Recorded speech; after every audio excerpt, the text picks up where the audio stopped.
नमस्कार मित्रों, आज मैं जो आपको कहानी सुनाने जा रही हूँ उसका नाम है उजड़े चमन। बबली की खूबसूरती व उच्च शिक्षा के कारण ही मोहन ने शादी की हामी भरी थी। विशाखापट्टनम के एक लिमिटेड सरकारी कंपनी में नौकरी लगते ही शादी के लिए रिश्तों की लड़ी लग गई थी। हो भी क्यों ना, सभी पिताओं का सपना होता है कि दामाद हो तो सरकारी अफसर ही, और दबी दबी चाहत में हर लड़की का भी तो यही सपना होता है। शादी के चंद साल खुशनुमे गुजरे। अंकुर व अखिल के आने से जीवन की बहार में चार चांद लग गए। घर टाउनशिप में ही था, हरियाली से भरा टाउनशिप, पार्क, दुकानें, सारी सुविधाएं वहां मौजूद थी। मोहन दफ्तर से आने के बाद अक्सर ही बबली व बच्चों के साथ पार्क चले जाते थे। तरह तरह के झूलों से अंकुर व अखिल लालायित ही रहते। दौड़ दौड़ कर जब तक सभी झूलों पर वे नहीं झूल लेते, उन्हें पार्क से निकालना टेढ़ी खीर ही थी।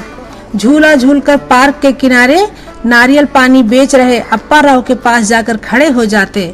मजाल कि कभी नारियल पानी पिए बगैर वहां से हिले हों। अप्पा राव भी दोनों बच्चों के हाथ में नारियल काटकर पकड़ा देता। छुट्टी के दिन की तो बात ही कुछ और थी। कभी समुद्र किनारे घूमना, कभी मित्रों के संग दावत, और नहीं तो लंबी सैर। केवल प्राकृतिक तूफान ही चमन नहीं उजाड़ते, राजनीतिक उथल पुथल भी कोई तूफान से कम नहीं। कंपनी प्राइवेट कर दी गई। मजाक में मोहन ने बबली से कहा भी था कि अब तेरे पापा हमारा साथ छुड़वा तो नहीं देंगे ना, क्योंकि उन्हें तो दामाद सरकारी अफसर ही चाहिए था और मेरी नौकरी तो अब प्राइवेट हो गई है। तब बबली हंस कर रह गई थी। जब कंपनी प्राइवेट हो गई तो उससे क्या लगाव, जहां फायदा दिखे व्यक्ति चला ही जाता है। मोहन ने भी कई कंपनियां बदली। कंपनी के काम का दबाव अप्रत्यक्ष रूप से मोहन को दीमक सा चाट रहा था। अब बबली व बच्चे भी साथ नहीं रहते थे, क्योंकि अंकुर व अखिल की पढ़ाई और मोहन को कंपनी के काम से अक्सर ही बाहर रहना पड़ता था। इसलिए बबली बच्चों के साथ ही अपने सास ससुर के पास रहने लगी थी। अब तो महीनों में भी मोहन का घर आना तय नहीं था। थके मांदे शरीर में काम के साथ साथ बबली व बच्चों की चिंता लगी ही रहती थी। एक दिन कुर्सी पर बैठे बैठे ही हाथ पांव शिथिल हो गए, सुध बुद्ध खो दिया। डॉक्टर ने बताया ब्रेन हेमरेज। महीनों अस्पताल में पड़ा रहा। शारीरिक शक्ति के साथ साथ याददाश्त भी चली गई। डॉक्टरों का कहना था कि समय के साथ धीरे धीरे सब ठीक हो जाएगा। कुछ दिन कंपनी का वरदहस्त रहा। जब कंपनी को मोहन से कुछ फायदा नहीं मिल रहा था तो वह भी एक प्रेमी की तरह उसे छोड़ दी। सरकारी कंपनियां तो पति की तरह साथ देती हैं। युवावस्था में जब सेवा लिए तो शिथिला अवस्था में भी साथ नहीं छोड़ती। कहते हैं ना, बैठकर खाया जाए तो नदी का बालू भी एक दिन खत्म हो जाएगा। जितनी रकम जमा थी मोहन के इलाज व अंकुर अखिल की शिक्षा में खत्म हो गई। भाइयों के सहारे से बड़ा बल मिला। वहीं पास के 2 कमरे का मकान लेकर रहने लगे। भाइयों ने साथ रहने को कहा, पर बबली किसी पर बोझ नहीं बनना चाहती थी। पढ़ी लिखी बबली पास के स्कूल में पढ़ाने लगी। सुबह ही नाश्ता खाना बनाकर बिस्तर के पास ही रख देती ताकि मोहन आसानी से खा पी सके। समय अनुसार अंकुर अखिल व बबली मोहन की देखरेख करते रहते। माँ भी कभी कभी साथ आकर रह लेती। धीरे धीरे तो मोहन में थोड़ी बहुत सुधार दिखने लगी, पर गाड़ी पटरी पर कभी दौड़ पाएगी या नहीं कहना मुश्किल था। टेबल पर शादी का कार्ड पड़ा दिखा। बबली उलट पलट खोलने लगी। विशाखापट्टनम में रहने वाली प्रिय सहेली की बेटी की शादी का कार्ड था, जो सदा सुख दुख में साथ रहती थी। जाना भी जरूरी लग रहा था, पर मोहन की ऐसी स्थिति में वह कैसे जाती। मोहन ने अपने लड़खड़ाते स्वर में जाने को कहा। बच्चों ने भी कहा, तुम्हें जाना चाहिए माँ। तब बबली ने शादी में जाने का मन बना लिया। विशाखापट्टनम पहुंची। ऑटो रिक्शा लेकर सहेली के घर के लिए निकली। रास्ते में ही कंपनी का गेट दिखा। टूटा फूटा जंग खाया देख मन विचलित हो गया। अंदर जाने की इच्छा होने लगी।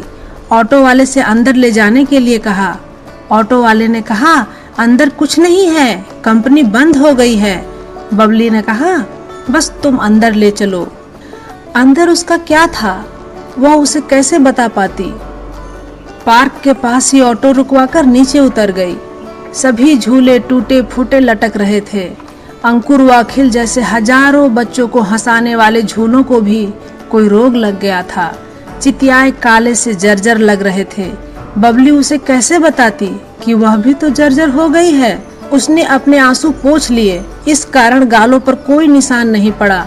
इन झूलों के तो आंसू कौन पोंछता, इसी कारण आंसू सूख कर काले काले चित्ती से दिख रहे हैं। नजर पार्क के किनारे दौड़ी, अब पारा भी नहीं दिखा। पता नहीं अब वे लोग क्या कर रहे होंगे जिसकी रोजी रोटी इस कंपनी से चल रही थी। बबली की निगाहें चारों ओर सब्जी वाले, फल वाले, किराने वाले, पानीपुरी वाले सभी को ढूंढने लगी, पर कोई नहीं दिखा। सबकी दुकानें टूट फूट गई थीं।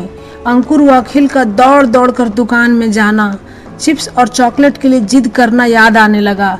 वह खुद भी तो रोज पानीपुरी खाती ही थी और आखिरी के 2 सूखे मांगती थी।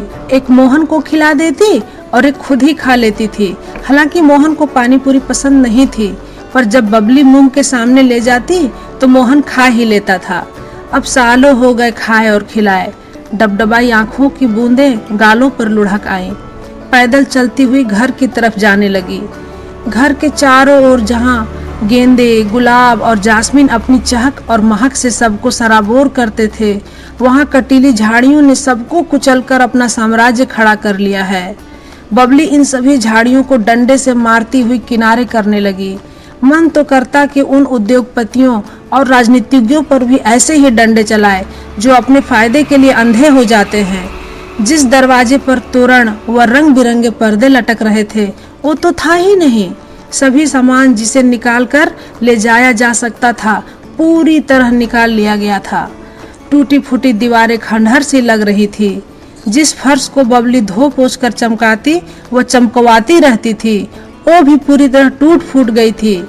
अब तक बबली अपने को संभाले रखी थी, पर जैसे ही उसकी नजर दीवार पर अंकुर व अंकित के परमानेंट मार्कर से बनाए धूमिल लकीरों पर पड़ी तो ढलमनाते हुए आंसुओं की बूंदें धार में बदल गई। ऑटो वाले से चलने को कहते हुए ऑटो में बैठ गई। घर, टाउनशिप सब अपने जीवन सा लगने लगा। सामने से जुलूस आते देख पूछी, किस चीज के लिए जुलूस निकाला गया है? ऑटो वाले ने बताया, स्टील प्लांट के प्राइवेट होने के खिलाफ में जुलूस निकाला गया है। आजकल रोज धरना, रोज जुलूस, यही सब तो चल रहा है विशाखापट्टनम में। प्राइवेटाइजेशन के नाम से बबली की धड़कनें और बढ़ गई। डर सा लगने लगा, न जाने फिर कितनों के घर आबाद होंगे और कितनों के घर खंडहर बन जाएंगे।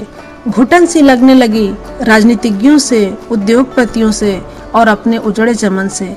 बस इतनी सी थी कहानी, एक हकीकत कहानी, उजड़े चमन।